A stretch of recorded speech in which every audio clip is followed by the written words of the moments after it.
Everyone, আজকে দিনে শুরু করলাম বোনকে একটা হামি খেয়ে, কারণ আজকে একটু স্পেশাল দিন, কারণ ওর বার্থডে। আর আমিও রিটার্ন একটা হামি পেয়ে গেছিলাম। দেন তারপরে আমি বেরিয়ে গেছিলাম আজকে বোনের জন্য কেক কিনতে। বাট ও জানতো না, কারণ কি ও জানতো যে আজকে আমি ভীষণ চাপের মধ্যে রয়েছে এবং বেরোতে হবে, আমাকে পড়তে যেতে হবে, না অনেক কাজ আছে। যার কারণে আমি ওকে বলেছিলাম যে আজকে হয়তো আমি সময় পাবো না, দেন তোর জন্য কিছু একটা রান্না করে দেবো ছোটোখাটো, সেটা দিয়ে আর কি চলবে আজকে দিনটা, বার্থডেটা আর কি। দেন তারপরে কেকটা কিনে বাড়িতে না আসতে আসতে দেখি আমার মাসির মেয়ে চলে এসেছিলো, আর মাসির মেয়ের জন্য একটা গিফট এনেছিল। দেন তারপরেই আমরা সবাই গিফটটা খুলছিলাম আর কি, যে কতগুলো চকলেট আছে সেটা দেখতে হবে, সবাইকে ভাগ করে দিতে বলেছিলাম আমি, ঠিক আছে।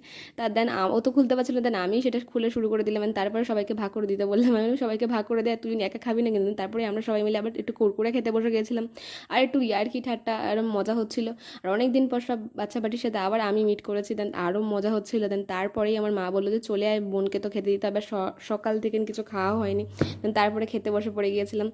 আর ও তো ভীষণই আর কি ক্যামেরা দেখলে এরকম করে, যায় না কেন, বাট খেতে শুরু করে দিয়েছিলাম সবাই মিলে। বাট ভিডিওটা দেখার জন্য থ্যাংক ইউ, দেখার জন্য নেক্সট কোনো ব্লগে, টাটা।